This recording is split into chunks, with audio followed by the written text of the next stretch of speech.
Are we doing Survivor Series prediction? It's not for this. If I'm facing both of you, it's not for that. Never heard of a triple threat, has he? No, he never has. I told you the only triple threat. I'll be. Fuck off, Seth. Shh. Shush, Seth. Get off of Twitter, Seth.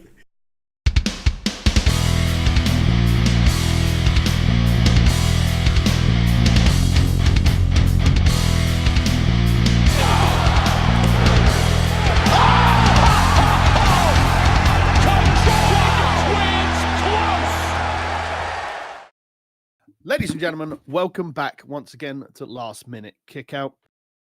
As always, I am Pete Tightscreed Nevercoat, joined by my esteemed colleagues who are after my gold. Always. One Mr. Kevin. One Mr. Kevin, the Kevin Eva. Yeah, hey, how's it going? Yahoo! And one Mr. John Turbo Finley. I was robbed! No, you were shit. Everybody knew that the Rock's feet hit the ground first. We are here to talk about AEW Full Gear, the most recent AEW pay-per-view, as we continue to play catch-up, because next week we've got Survivor Series to look at as well. It was fun. Survive if they let you.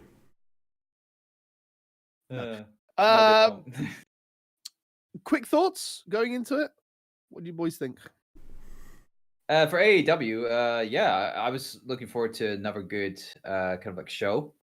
I mean, granted, the shows, you know, they can keep, you know, their consistency of like a good format, and that's what I was expecting, and that's what very much happened. So I had nothing to fault on this show. Yeah, Kevin? Yeah, pretty much the same. I was looking forward to it. There was a number of... Well, I mean, we'll get into this very, very shortly, but I was looking forward to, you know, a couple of matches. And within the very short space of time, I was looking forward to most of the matches. So it was what I've come to expect, which was a pay-per-view where I sat down, watched the whole thing through, and enjoyed myself. Yeah, something that's kind of what wrestling's supposed to be. Yeah, it's like you get sold by the couple of matches that were announced, and then when you watch this product going through, you increase your intrigue. Increases throughout, which is good. That's what a show should do. It should do, but I don't know. There's just, I find with AEW, because I've not had the chance to catch up on Dynamite, I don't feel as invested in certain people. Which would make sense because they do a lot of story stuff. Yeah. And they're they doing need some to do now. Yeah, and they're doing some proper angle building. Which with people getting heat. But yeah, let's jump into the card. Starting on the pre-show, Dr. Britt Baker, DMD versus B. Priestley. But before that, we had a good half hour of essentially documentary style video packages highlighting the matches, the contestants, setting the scene for everything. Shot in a very cinematic way, all of it. And I was gripped. It made what if you can say one thing that AEW do really well, it's this. Because they made every single match feel like it was the most important thing in the world. It's every single match, if you didn't know anything, you got to hear the wrestlers talk, you got to know about the background, everything from, you know, Rio and the teacher angle and what's going on and why that's Sakura. And Rio and Emmy. And everybody else, you got to hear about Pride and Powerful and what actually, why they are who they are. They got a lot of mic time. You got the Cody and Jericho situation, obviously, and more. It was really, really good. And that, of course, did then lead into your match for the buy-in, which was, as you say, Britt Baker versus B. Priestley. And this had, unsurprisingly, a bit of bite to it. Oh, yeah. A whole lot of bite. Because of the situation, we mentioned it before, B. Priestley concussing Britt Baker with a little bit of a sloppy kick. B. Priestley not being particularly... not giving much of a shit about it. And them having a bit of a worked shoot over the situation. And Britt Baker hadn't had the best of runs coming into the pay-per-view either. Remember rightly? Yeah, that's why I was hoping that she was going to win this match. But sadly, I had to be wrong on that. Yay. I thought Britt Baker did win. Britt Baker did win. But No, B. Priestley, sorry. Oh yeah, B needs to do so. They need to get the women's division in order. I think they need to start doing something with them, other than what happened at the end of this match, which I am digging. It was an okay match, although it was surprising to see a blooming Code Red happening during that. I mean, come on. Yeah, that's true. But then again, Code Reds are kind of first time. Code Red's a little bit 10 a penny at this rate in AEW. It quite evident, and we'll get to that later. Yeah, we'll get to that. Don't worry. But it was a decent thing. Britt had threatened to just rip off her jaw for real. And unsurprisingly, that's where the match led throughout. And eventually, I mean, it went on for a while. Yeah, I had a good amount. Because this was going to be the only match. 11 and a half minutes. They had a 30-minute time limit as well. 11 and a half minutes in the end. Yeah. And I can honestly say it didn't feel like that. But the pace felt a bit off, you know? Fair enough. But yeah, so B. Priestley taps out to the lockjaw. I believe that's what it's called, isn't it? Her submission? I think so. Yeah. Your winner, Britt Baker, she gets sort of course corrected back into line with going to challenge for the title again. Heading towards the title. Heading towards the title again. And B. Priestley's night goes from bad to worse. Yeah. Because there are 8 billion ways to die. She's one. Out comes the amazing Awesome Kong with the corpse bride, apparently. I don't know what character it is that Brandy's playing here as this demented manager that's also obviously. We'll just call her Madam. We'll just call her Madam Brandy. Madam Brandy. Perhaps Cody does. We never know. There you go, Brandy. I've just Madam Brandy. Yeah. I'm giving you a gimmick. Make use of it how you awesome. will. Yeah. Awesome Gun came out. Over the downed Priestley, proceeded to pull out a knife, and then everyone was going, "Oh fuck, what's going on here?" Because weapons. Extravagant. Yeah. A knife is a little bit severe. Cuts off a chunk of her hair, and that's going to be a thing in terms of going around getting trophies and claiming scalps in a quite figurative and almost literal sense. So basically, she's turned into the female version of Bruce the Barber Beefcake. A little bit. Just without big, massive shears, she's just gonna go with a very sharp. I like the fact that the knife has got that little loop, and she can do little knife tricks. But the one thing I didn't need to know about Awesome Kong is, hey, Awesome Kong's got a new thing. It's a knife. Fear of the Kong. Worrying. And that's now bled over into Dynamite afterwards because she attacked Ali last week. A clump of her hair. So that's continuing. So Awesome Kong's got something to do, and it's going around and cutting people's hair off. Indeed. But not bad. Not bad. Wasn't amazing, but a decent start to the pay-per-view in terms of the buy-in, especially if you consider this like cinematic stuff. Yeah. I still haven't watched the buy-in. To be fair, I completely forgot about it until you mentioned it. That's why I didn't say anything. But yeah, I'm glad it was enjoyable. Better than most WWE pre-shows, by the sound of it. Yeah.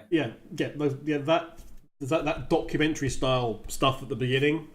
Mm-hmm. Amazing. Cool. So we're going to the main card. Proud and Powerful of Santana and Ortiz defeating the Young Bucks of Matt and Nick Jackson. 21-minute match. This.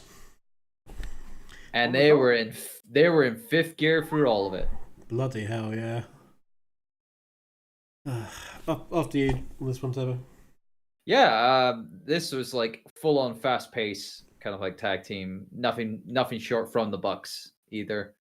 And of course, what was it? Proud and Powerful, their debut match here. They had to get themselves over to make themselves powerful. And yeah, it's like all of them working together. I love the little kind of like digs at the whole tagging mechanics and whatnot. That was the tag mechanics are being actually enforced. Yeah, because in an episode of Dynamite before this pay-per-view, there was like a lot of debating of like how tags were working with in one match, and everyone was getting pissy and whatnot. But this time around, yeah, it's like tag the foot. No. It said no tag. Yeah, works good. It's good that they were properly, bringing that to attention in this match. And they also actually, in interviews prior to the pay-per-view, they'd actually had the refs discussing that as well with the wrestling press, and how the referee locker room had essentially been discussing, where the line is drawn, and actually, really properly enforcing is a lot stronger. So it's nice that followed through. Mm-hmm. And Matt and Jack Dax, Matt and Nick, sorry, Jack. Yeah. They definitely were just going crazy with some of their spots and whatnot. I think Nick is suffering some injury from this match. Supposedly. Yeah. I mean, it's up in the air. I think they both are to some degree, but after what they do in some of their matches, especially after this match, I wouldn't be surprised. But of course, a certain angle was obviously bled into this match as well. It didn't really take over the whole match. It was more of a case of like a little interlude in the middle, and then something at the end involving the Midnight Express. They were at ringside to support the Young Bucks, but of course, Pride and Powerful were, obviously not liking their support. So they were, at one point they threw the Bucks into, the Midnight Express and get them all riled up and whatnot. But the crowd was going nuts. Oh yeah, the crowd was hot for this match. Really, really hot. Yeah, they were wanting all of it. They wanted the run-in. They wanted the Midnight Express to get involved in that match because of that. And then all the kind of like double teams that both teams were pulling off as well. They were just absolutely amazing.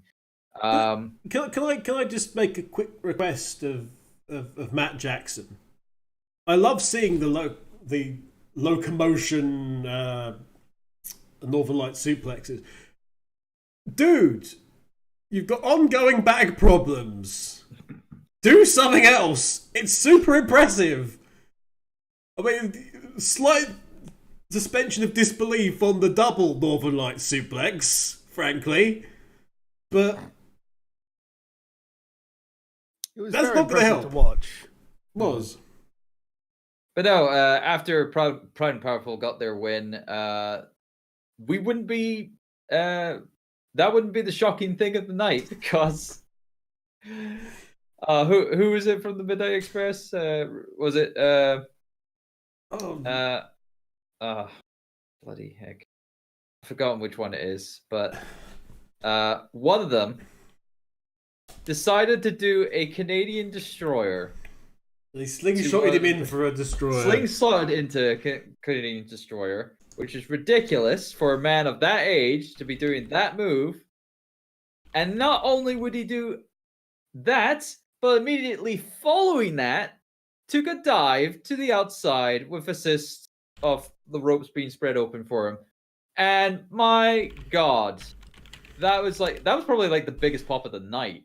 It was Ricky Morton. I thought it was Ricky Morton. Yeah, Ricky Morton. Ricky Morton doing doing a dive at 63, I think he is now, or 65. Nuts. It's ridiculous. Absolutely ridiculous. And yet it got the biggest pop of the night, I think. Absolutely. Like everyone was like absolutely going mad for it, and seeing these veterans doing crazy stunts like that at their age and surviving. I'm surprised he didn't break something during those maneuvers and whatnot. But kudos to him. If he wanted to do it, by God, let him do it. If he's got the balls to do it, and he bloody well has the balls. End of the day, right team. It was only one team was going to win this match. Yeah. It was the right one, and it puts it more into question as well, storyline wise, more into question. What are the Young Bucks going to do? Because they just can't get a run going, that's all. No. Yeah, it's...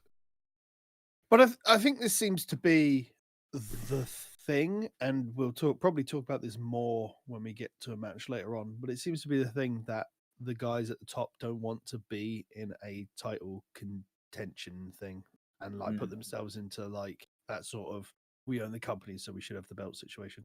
Yeah. Adam Page versus Pac. The bastard. Ooh, I like this match. This was a really good match. Kev, go ahead. All I remember, it's been a while since we've seen it, all I remember about this match is just going, ooh. Just all throughout, like every hit was like super high. It was crisp and clean, but you kind of thought everything hurt. Oh, they made it look like it was like they went at each other because this has been brewing for a while. Obviously, was this supposedly the rubber match, or was it?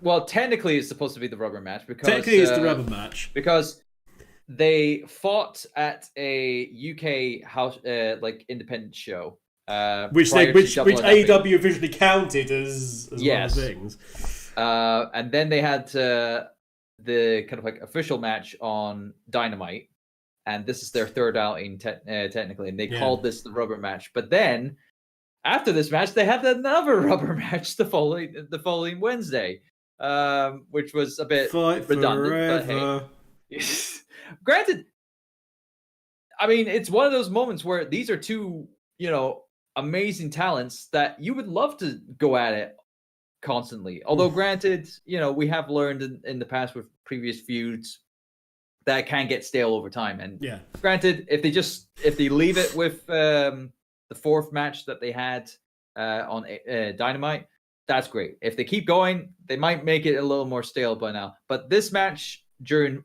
Full Gear, what a belter it was. It's like both Pac and Hangman. They were both going at it each other. They were doing so many stupid things. The spot near the guardrail with the chair and whatnot. That was a little bit awkward. But no, really didn't see any kind of like fault to it, and it's good that Hangman Page got the win because he needed to get his win. He needed to get some momentum after losing so many times. So it's great that we've got with AEW already those two like in the wings waiting to ascend, both of them. I mean, granted, it's not just those two. There are plenty on the roster that are willing to get You've that got raise that, up. yeah. You've got that sort of the 2 steps off the top of the pyramid, if you like. Mm-hmm. Those 2 steps are full of some pretty good matchups at the minute, and either of those men could go on, take that title, and really blaze a bit of a trail with it. Especially if you give it to Pac, who's gonna just do horrible things, absolutely horrible things. Yeah, he would be the Pac in a main contender championship could be really fucking fun. Oh, he could be a very vindictive kind of like a truly evil, twisted champion of the heel. Yeah. Really sadistic. I think it'll be a while because. Oh yeah.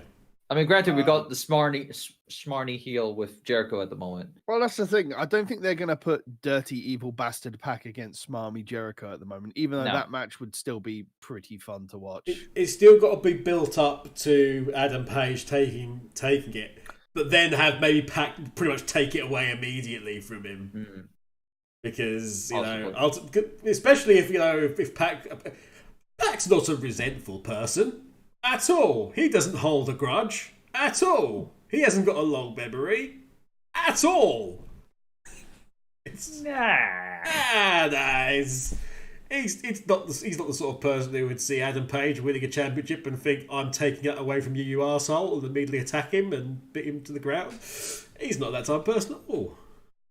But yeah, really great, solid match. Nearly 19 minutes on this one. Nothing bad to say about it at all. Loved it. It was very good to watch. Really enjoyed it. Sean Spears with Tully Blanchard at ringside versus Joey Janela. Now, this for me, like Joey Janela, again, because I'm not watching the product on a weekly basis, because I just don't have time to. Joey Janela is one of these guys I don't have investment in. And the only reason I have investment in Sean Spears is because I'm aware of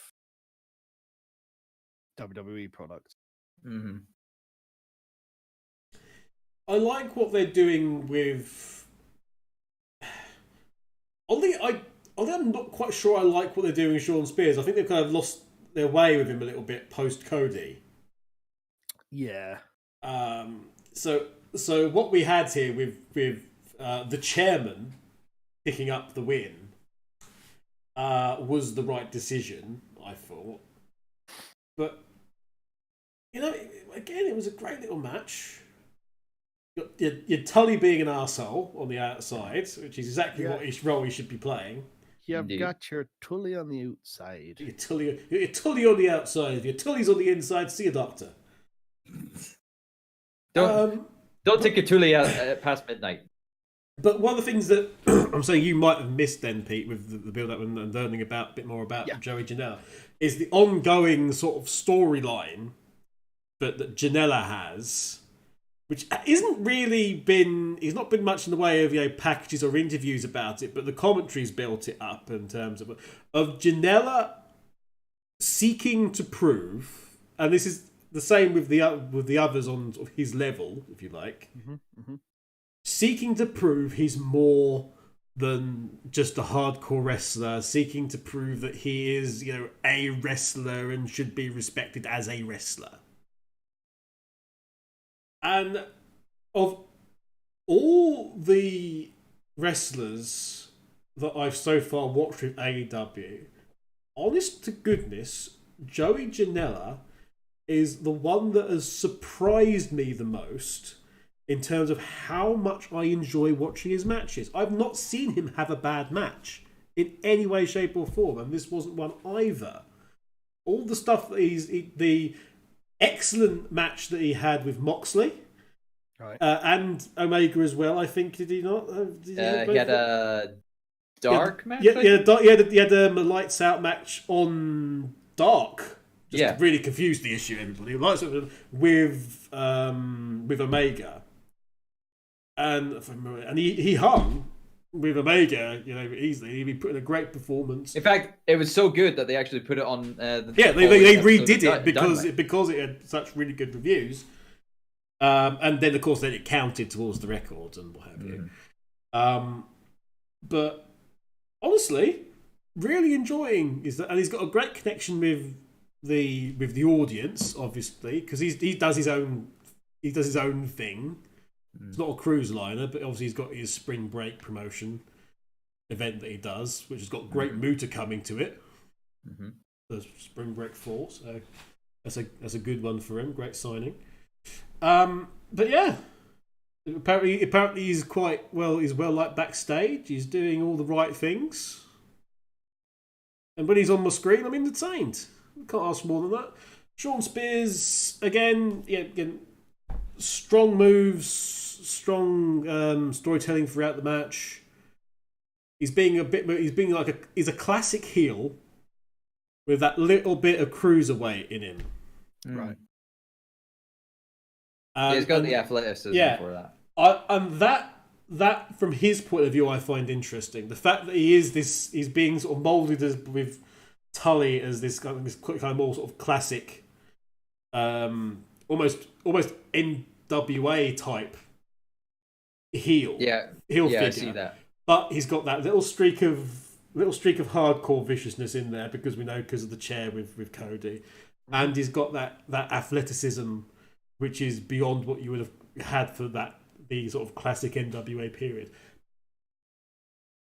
I just wish we had more of an idea in terms of Endgame, because he's kind of floating at the minute between all the feuds. He's got nothing really to do. I think once we get to All In again, because I think All In's going to be is All In or All Out going to be their WrestleMania? All Out is their WrestleMania. Okay, so once we do a full year and we've got a kind of idea of where the card is going to be and everybody's position on it, then we'll probably be in a better place, I imagine. They will be as well, because now we know that they're going to reset all the match rankings in terms of wins and losses, everything at the end of the year, which would make sense doing it after. They said it was actually going to be like a calendar year. I think so. They're considering doing it after December.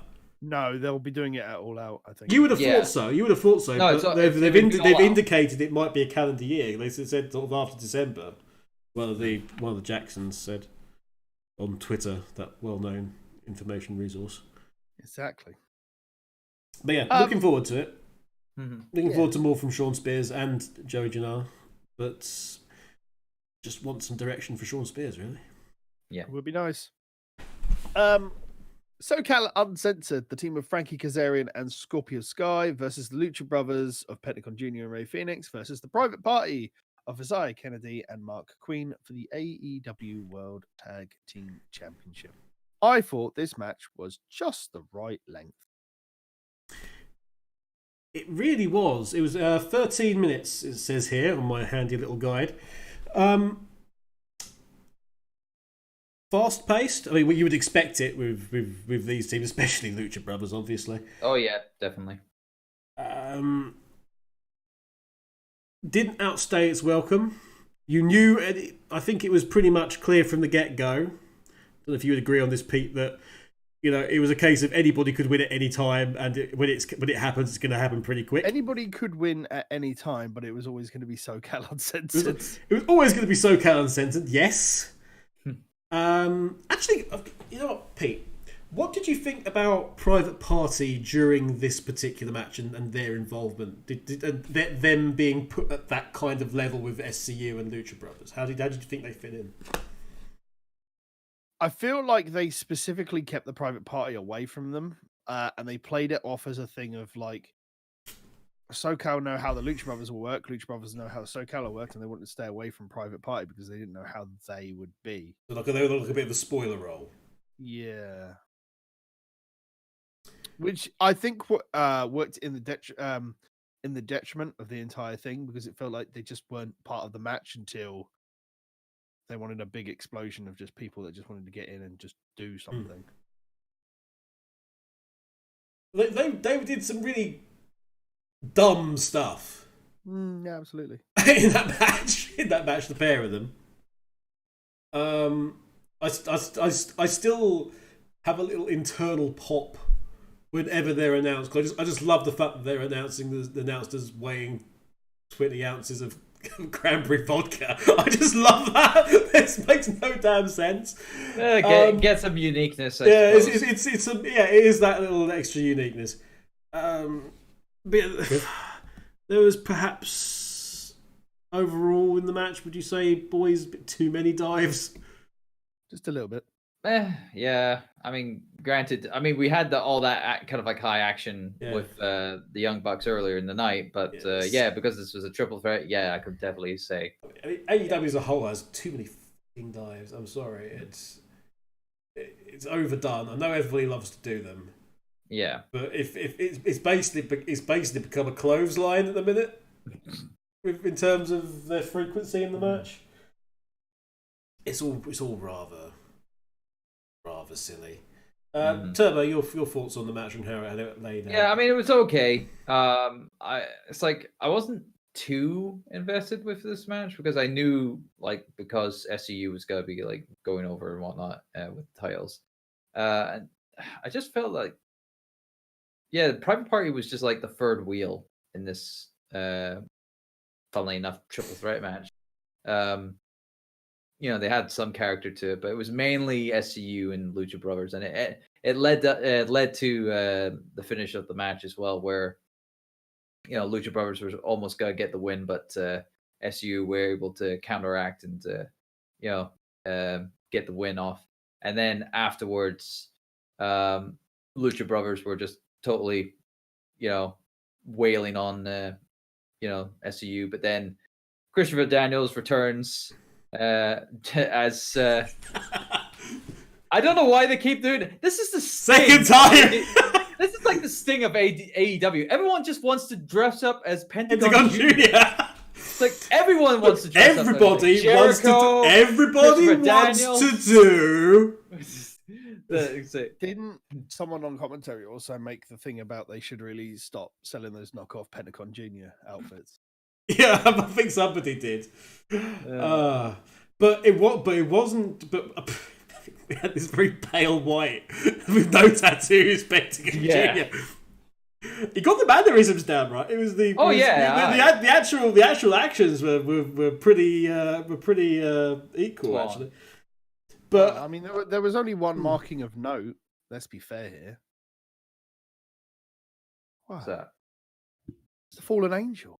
Yes, That I got so excited. Oh yeah, when he took the mask off, and it wasn't just Christopher Daniels; it was Fallen Angel Christopher Daniels. I was like, "Whoa, okay, he's gonna be stupid. He's gonna be doing really dumb satanic shit." And I'm completely down for SCU going, "What the fuck is going on?" Because Chris Daniels has lost his fucking mind. I'm completely down for this. I will make brief mention though. Ray Fenix doing extraordinary stuff again in this match. Did he sprint along the top rope at one point? Remember rightly? And kick somebody in the face.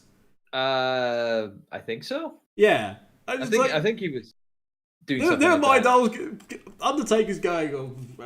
Here comes Ray Fenix. He's sprinting along, just doing proper ninja run that rope. Yeah, there. Ray Fenix is quite possibly the most improved wrestler at AEW in such a very, very short space of time. He's the one that's really come over for me as actually just like, okay, we knew you were good, but we didn't know you were that good. Well, he's never underestimate the locker room of AEW. He's managed to take the attention for me within the Lucha Brothers from Pentagon Jr. to him. I want to see Ray Fenix in a match now. I want to see him in the ring when he's on the sides of it. So it is quite something. As we've said, SCU retain as is right. And Scorpio Sky again, looking strong. Indeed. We move on to the AEW Women's World Championship match. Riho versus Emi Sakura. This is a good match. This is like I always criticized Rio's matches a lot, where it's like it was not working out. But because these were like two people who've worked together for so many years and trained together, it worked well. And this is probably, in my opinion, Rio's best match on AEW so far. I would agree with that. Only just agree with that. So I missed part of this, the intros for this. I think I went to the loo or something, and I came back, and I see Emi Sakura marching down to the ring as Freddie Mercury. This is her gimmick. Was I hallucinating that? No, She's done this before. Yeah. She's a big Queen and a Freddie fan. I mean, fair play. I mean, she rocked the moustache, and it was very nice of Christopher Daniels to lend her the mic stand. But I just I came back and I was like,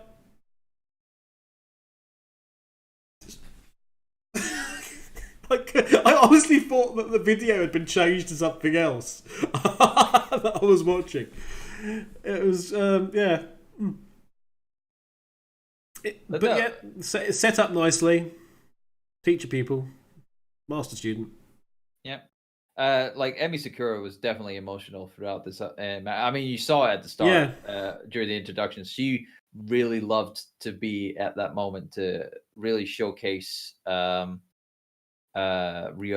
as it meant a lot. Her eye, and I mean they pull up the final moments in the match was like it was just a slight tad on the slow side, but if it was just picture perfect, that last moment of the roll ups at the counters and whatnot, that would have been that last roll up count was like schoolgirl roll through victory roll. What?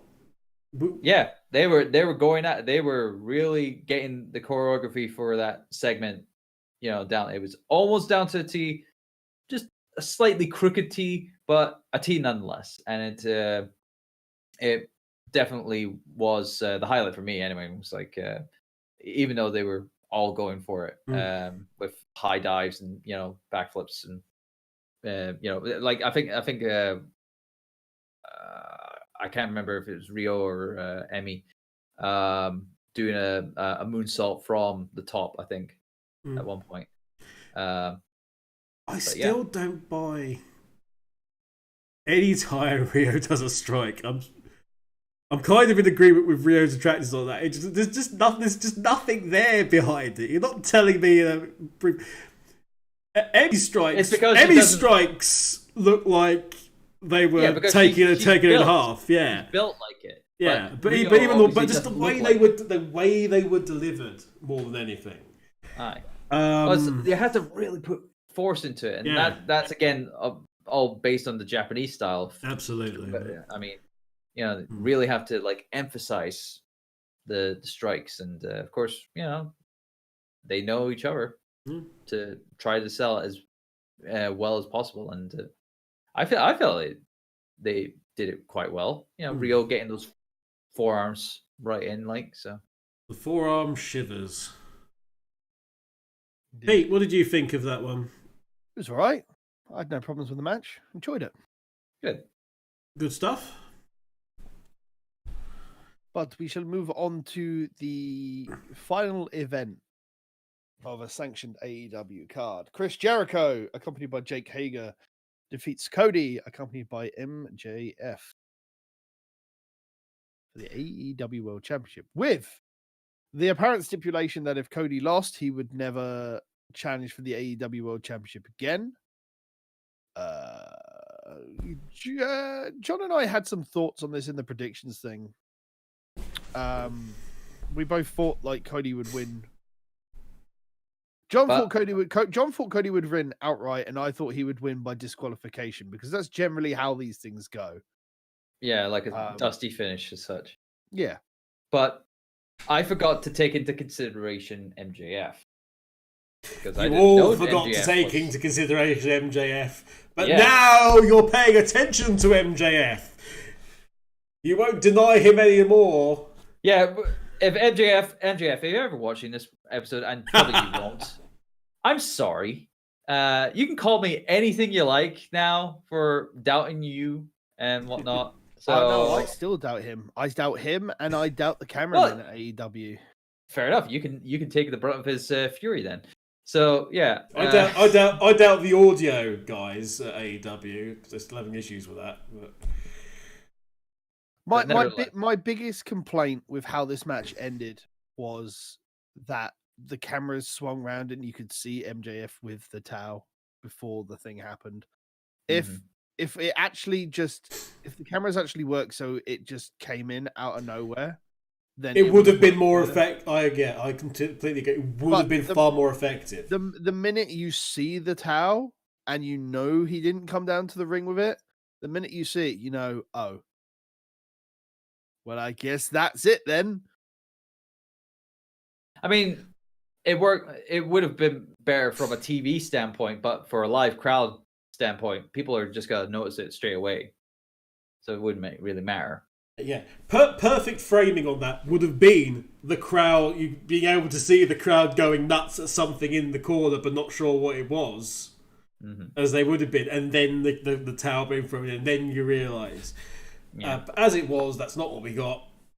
But still, the match was really good. The match was very good. The match was really good. Cody and storyline stuff, which he's had throughout so far, really, really high story feuds, is a really good combination. I feel like it could have been 5 minutes shorter than it actually was. Was it? Like 30 minutes is pretty 28:38 it says here. Yeah, at least that was quite for the whole hour. Yeah, that was quite. But they had to do. They sort of had to do that because they kind of teased doing a draw and going into the judges, like old school style. But we had some great stuff even with the judges because Malenko was there and Jericho got in Malenko's face. That was really good. Like, there was only one impartial judge there. I don't know. I don't think Muta would be particularly impartial. Not quite be impartial. Like he's just going to be the one that just doesn't care. But no, there was some quite notable stuff happening during the match. Yeah, I mean, the lots of hard hittings. The ramp. Oh yeah. Let's mention the ramp dive, shall we? No, let's not mention that ramp. That was horrible. That was horrible. Yeah. Absolute lawn darted himself. And it wasn't so much the hit the ramp. It was because of the way that it was like that, like the corrugated metal. It was that weird patterning. It was that. Yeah. It was that did it. Mm-hmm. And it just sliced it. And once again, we end up with Cody Rhodes getting inadvertently busted open to blazes in the match at AEW. He's gonna eventually it cleared up. Eventually did clear up, but at this rate, he's going to end up with a dusty like forehead. I have a feeling they'll be changing that ramp. Yeah, they will be changing that ramp design. Ramp won't be going. That ramp will not. They'll have the ramp again, but it won't be like that. Probably be a cloth. We'll have something over it. Yeah.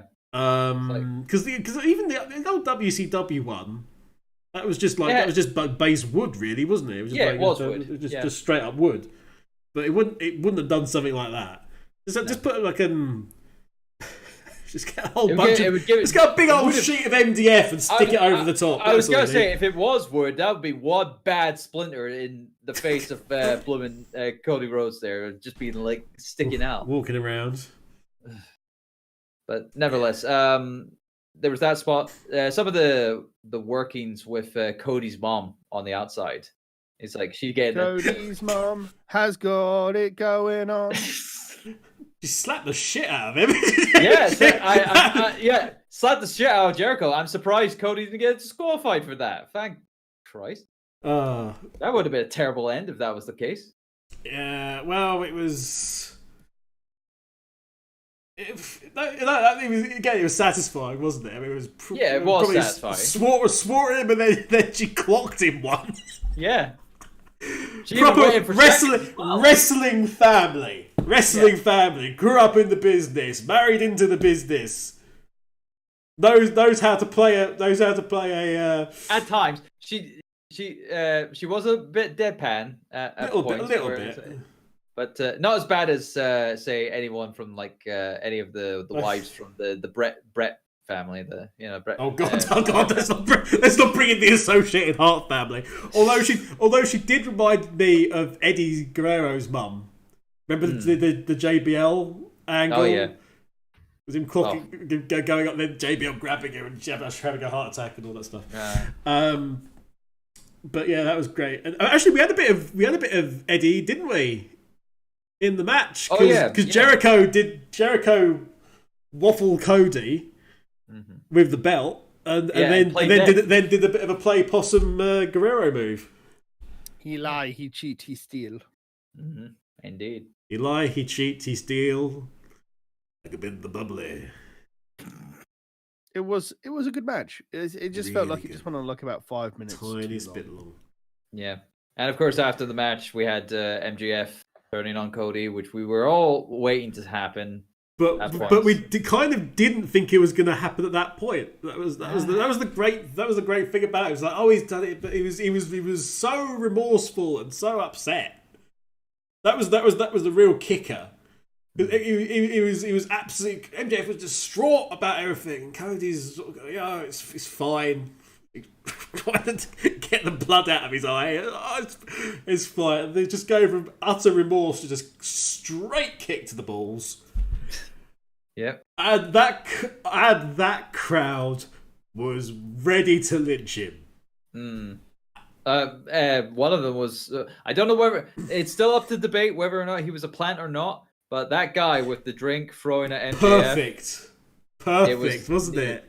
Perfect. Though, granted, granted, everyone's like this online and say just don't throw anything at wrestlers at all don't throw anything in general. But I believe that was a plan. But just the sort of look at the sort of the smirk. But MJF pulled it off really well. Super. I don't think it was a plant. I don't think it was either, but mostly because MJ. If you watch the actual camera angle on MJF, there's some visible stutter from being hit unawares. So I don't think it was a plant. But yeah, don't throw shit at people. No. Like it was cool back. It was cool back in the WCW on like the biggest heel turn of the fucking generation, where Hogan turned with the Outsiders because no one expected that. But in today's day and age, don't be a cunt. I read something on one of the sites about something Cornette said about this, and we also know he's big on MJF. But no, he loves MJF and stuff.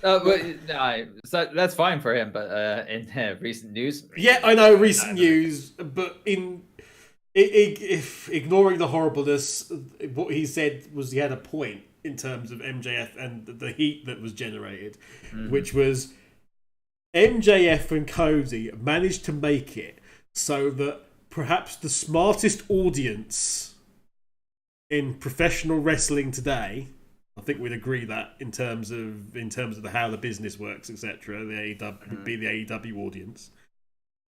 They took a turn that everybody knew was going to happen with the most smarkest audience in wrestling, and they managed to get heat out of it. They managed to get it so they still caught them unawares, and that crowd was livid. And for them to everyone knew it was coming. They didn't know when it was going to come, but they knew it was coming, and they still had that level of visceral reaction from that crowd. And if that guy wasn't a plant, which I agree with you, Pete, I don't think he was, to have that, he came round the side of that crowd and was like, he threw the plastic tumbler afterwards, which was, I think, the really good one. It was like he was looking for something else to throw. Not good, please don't do that. But at the same time, just to have that level of emotion, and now MJF is elevated as a result. He hasn't even wrestled. And he's aligning himself with the inner circle. I don't know, Chris. Do you want me to join the inner circle? I don't know. you want to join the inner circle? That's not what I'm saying, Christopher. I think you're fine. I want to know if you want me to join the inner circle. But Maxwell. Yeah, that promo was so good. Yeah, it would also lead into a repeat of. It rehashed the Roman Reigns thing. Yeah, but I don't care. I don't care. It was fine. It was fine. Yeah, it's Jericho's. Yeah, it's his thing. Yeah, Vince thought it was stupid. Nope. Jericho uses again. It's still good. Also, that was also doubly good because it showed that MJF could hang with the likes of Jericho on the mic after as well. Mm-hmm. Really good. Anyway, that's all Dynamite stuff that was post this. Point was, again, really enjoyable match. Do agree with what Pete said in terms of could have gone a little bit shorter in terms of length, but in terms of investment, had me throughout. So going on to the last match, the unsanctioned lights out match between Jon Moxley and Kenny Omega. This went on way too fucking long. This went on for nearly 40 minutes, everybody. So much so that I actually skipped parts of this match. Right. I can understand why you guys would have wanted to skip through some of this match because it was a very walk and brawl kind of like style match at times. And there was a lot of just like going back and forth throughout the arena and whatnot, as it would have been. But yeah, 40 minutes, it was a bit too long. This match. Go ahead. Considering we talked about in the Crown Jewel about blood feuds and everything else, this sort of match is seeming to be the blood feud ender, but it won't because we all know that these two are going to get involved in each other's shit down the line again anyway. But this one seems to be what they want to try and use as the blood feud ender because 40 minutes and no man wants because essentially if you did this with anybody else on that card, this match would not last longer than 20 minutes. The only reason it's a 40-minute match is because Moxley and Omega don't want to give in to each other.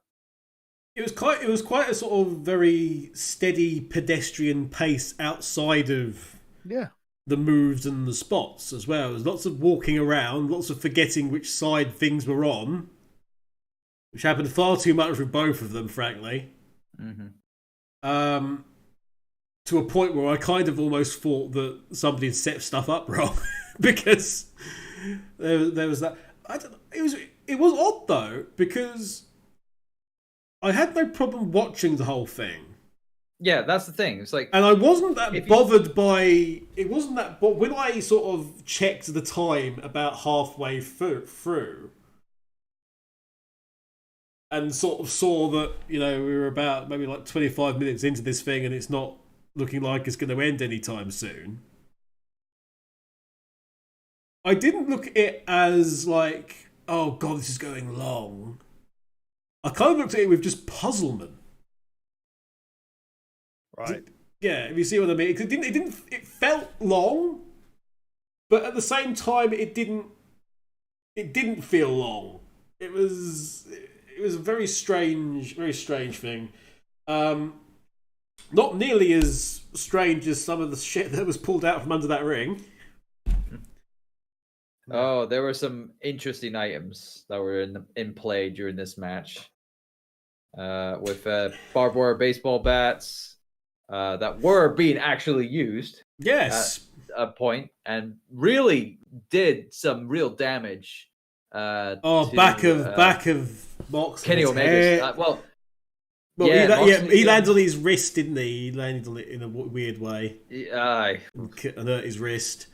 But the barbed wire catch around the back of Moxley's head, like where the bottom of your skull is, and that lacerated him quite badly. Yeah. Instead of using tacks or what was it? Various other kind of like small bits to use in a like little bag. They used the glass shards off the table that Kenny Omega was put through, and in fairness, it was very obviously sugar glass, but it was the visuals that it gave with the having to crawl Taking the through the yeah, crawl through I know. broken glass to get to the rope, but then it's not even a rope break anyway. Mm-hmm. That was really good. Having that come out with the bag, because the canvas bag is now pretty synonymous. Oh, here come the thumbtacks. So for not to be that, having it a tie back in terms of the general overall story, that was really good to see. The chain, bloody shipping chain, anchor chain, whatever the heck it was. Yeah, and actually trying to hang Moxley off of the ropes. It didn't work because he fucked up the initial clipping, and then had to sort of oh yeah, he's clipped. He's totally clipped. Totally clipped. But that was severe. The thing that was telling about all of this was if you followed Renee Young on Twitter. Oh God, Renee Young. I felt Renee sorry Young's for Renee, feed yeah. during that entire thing was just like, what the fuck? What the fuck's going on? No. What? No. I don't like this. I don't like this. I think the initial one was my husband looks so handsome. And then it degenerated from there to what the fuck is going on? What the fuck is this? No, I don't like this. So, I mean, we didn't even about 4 years into this match, we eventually get out of the ring. All the plunder's gone. We've had the board full of mouse traps. Oh yeah, which was an interesting one. Yeah. It only kind of worked really when Omega rolled over and kind of rolled into them, and then like a whole bunch of them went off, and then it was sort of again. This is one of those ones that's more of a visual than an actual pain technical thing. Yeah. I loved the stuff after the V trigger through the logo on the side. Oh, and it's like, by the way, love the set design. Oh yeah, quite literally the best wrestling set design I've seen since. It was very unique, wasn't it? Since 2 decades worth, probably. Yeah. The wrestling set, loved it.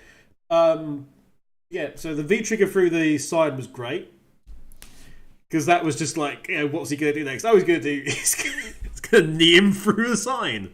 Yeah. That was before. That was before. That was after this, where we got a bed of blooming barbed wire, a trampoline of wire, and I want to hear what Pete has to say about this. As soon as I saw this, and I must have skipped this part. Did you not? God. Did you somehow miss the trampoline of barbed wire? Yeah. Jeez. Right. Can we find it? Is there a video of it? I want Pete's live reaction to this. Try and find it. Moxley Omega barbed wire, a suplex into what is essentially a 15-foot square pit of. It should be a highlight somewhere. Someone must have made a highlight of it. Because that was the thing that that was the thing that everybody was going, okay, right, that's thankfully it appears that it was gimmicked barbed wire, because otherwise it'd have been torn to ribbons and then some. Oh yeah. Oof. I mean, even then, it was pretty stuck in. It was pretty stuck in Moxley, wasn't it? It really was. This was like Terry Funk getting stuck in barbed wire. It was very close to Funk. It was very close to Funk. It was very close to Funk Sabu level. Sabu levels of awkwardness, and you kind of thought that they're just going to be torn to ribbons at this point. Mm-hmm.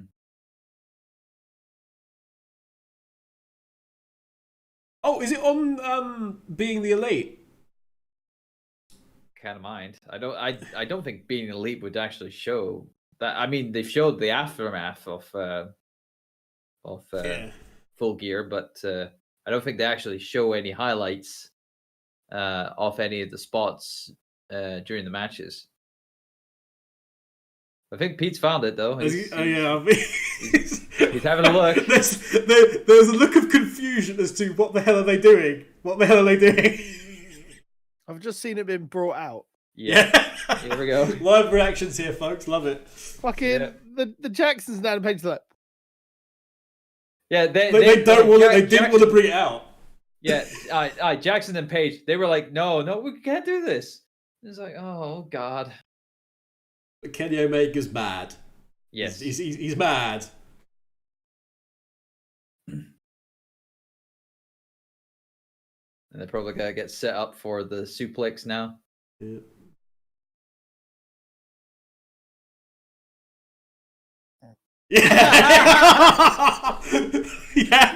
Yeah, exactly. Yep. No, stick with it, because they're in there now. Yep, they're in there. They're right in the thick of it. Oh yes. To see the anguish of those two men surrounded. It's all on the top of them, entwined. It's in the back. They're right deep in it. In fact, it actually collapsed. Having being someone that's been cut to ribbons by barbed wire before. Yeah, brings back those bad memories. It's all fucking plastic, but still. Yeah. Yeah, it's the psychology of it all. You know, it's like you know it's not real, but just seeing it all happen and seeing those bodies and just thinking to yourself, my God, if that was real, it's like Saw. It's like that's that one trap in Saw. They were all. But yeah, it was something... no, I'm all right, thank you. I don't need to watch any more of that. So there you go. So that was the finale, if you like, of the absolute bonkers in that match. Yeah, because after that, it was like I can't mind what the actual finish was. They went back to the ring. Yeah, they eventually went back to the ring. They tore up the ring, mat and whatnot, exposed the floor, and what was it? It was essentially like the NXT Takeover. It was with Gargano and Ciampa. Yeah, very much like that. Because he went round. We had another knife. I missed that one because we had another knife because he went round the outside cutting all the ropes. Yes. Oh yes, of course. So we had another knife, and we had the ice pick as well, which we hadn't mentioned. What the fuck what were they obsessed with stabbing people in this pay-per-view? There's like 3 instances of people with knives and blades. And they were definitely taking the TV-14 rating that they have to the extremes. Then my donations for victims of gun crime. Bloody hell, life crime shit that you're doing. Yeah. So we had and so that was it. It was pulled up, and he tried to go for the paradigm shift, and then it was countered, and then Omega went up top, did a Phoenix splash into a fucking face plant on that wood. Oh yeah. I mean, he face planted that hard. Then the paradigm shift, and then a 3, and thank God for that, it was over. It really was at that point. It was not a thank God it's over because it's gone for it. It's thank God it's over for these people just hurt each other more. Can you please stop? But it set that boundary now. It set that bar in terms of AEW will go this far. And what are they going to do now? What are they going to do now? And the fact that it was, I say AEW will go this far. AEW will go this far, but the performers can go beyond that, but it's not official. And then Moxley swore at everybody multiple times and called everyone a motherfucker. Of course. And that was it. And he was pissed, and that was the end of the show. Thanks for coming. Indeed. So, thoughts on the doors? As dare I say, always with AEW, incredibly enjoyable pay-per-view experience. Was it all perfect? No. Does it set up a lot of stuff for the future? Yes. Was the stuff that had high stakes satisfying, and was there, consequences from those? Yes. Was the mid card good? Was the tag good? Tag was excellent. What did you expect? Loved it. Have watched most of it again.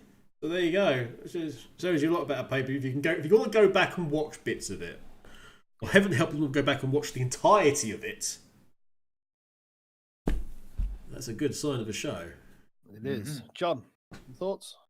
Totally agree with Kev's thoughts there. I mean, besides the length of the overall show being slightly long, it was enjoyable throughout. I definitely enjoyed myself watching it, and obviously looking forward to what's gonna be developed in the weeks to come with some of the specials that they have planned. Because I know they're bringing back like Cody has brought back has bought a few trademarks of old WCW kind of like pay-per-views like Bash at the Beach. We're getting Bash at the Beach soon, yeah. Yeah, so we're getting a Bash at the Beach special Dynamite show down the line. So I'm looking forward to that. What will that entail in that? We're also getting a Dynamite on the Chris Jericho cruise, which I think is an incredibly dangerous thing to do. But everyone's going to be pissed. The last cruise that they did, or Chris Jericho's last cruise, it went well. It went superbly well. So I think it would be even better with doing Dynamite on it, though. I'm a bit concerned about. So you never know. It might be good. But no, overall, yeah, the show, like the show, just tad too long. I think that just knocked it a bit down. Indeed. It was enjoyable to watch, except for the last match, which went on like too long. It held my attention. But yeah, it was fun. Scores on the doors, Mr. John Turbo. Right. I'm gonna give it a solid 9. I think that's only fair, being that it's a great match. I loved all the spots. Granted, some of the brutality at the end of the show, I actually enjoyed. Like other people were kind of like going, "Oh, it's too violent." No, I thought it was perfect. It wasn't as violent as I've seen in anything prior to what I've seen before in the past. It's implied that it was really brutal, but really, in all honesty, it was controlled, and it was controlled fine. Granted, it was a little long, but I enjoyed that. So overall, I enjoyed. I didn't really dislike a match during this show, so that's why I'm giving it a solid 9. Kev, I'm going a little bit lower. As glowing a pay-per-view as it was, there are still some little niggles here and there. Some matches did go long, as mentioned. I enjoyed them all immensely. But some of the overuse on the moves took away a little bit. But that said, I did enjoy every match. So, I'm going to give it an 8.5. I don't think it's 9 worthy, if that makes sense. But it's certainly a lot better than an 8, based on other stuff that we've seen. So that's fair. Loved it. Loved the show. It's another great step forward for AEW. Indeed, very good show. I'm going to give it a 7. The last 2 matches just went on a little bit too long for my liking. I think AEW. I can see that they're trying to keep their main talent on longer matches, but it's very clear that by doing that on pay-per-views and the injuries they're sustaining, if they keep going at such a breakneck pace with that sort of thing, they're going to run out of main talent sooner rather than later. The whole thing needed more Luchasaurus. Absolutely. Minus 10 points for no Luchasaurus. Minus 3 for AEW Full Gear. Yeah, Full Gear. Not enough dinosaurs. Not enough boys on dinosaurs. And not enough boys with boys on. Yeah, exactly. Mr. John Turbo Finley, where can they find you around the internet if they're looking for you? Of course, you can find me at the regular spots of Twitter and Instagram at TurboXLR. You can also follow me on the Twitch channel, twitch.tv/TurboDrive Live, where I'm streaming every Wednesday, Friday, and Saturday at 7 p.m. UK time. Mr. Kevin.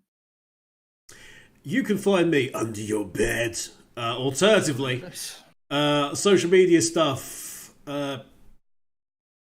Twitch, Twitter. Most everywhere is /last minute continue. Twitter is /last min continue. If you want me personally on Twitter, you need to go to the Kevin Eva. But if you want to grab all of us, the LMKO official Twitter handle is Faces in Peril, and most of us generally are. You can find me, as always, on @Titans Creed. You can find the gaming-specific one where you can find video updates and Twitch streams from myself on @GamingPhoenix. You can find YouTube videos like my other podcast and some other video content on youtube.com/Project Phoenix Productions. Or you can join me live, where I go stream some video things at twitch.tv/Project Phoenix Productions. Thank you very much for joining us. Depending on when this will be rendered and going up, you may or may not have Survivor Series predictions coming from us. So I don't know which one will happen first, but it's all coming. And then maybe in a week or two, we'll be doing Survivor Series wrap-up as well.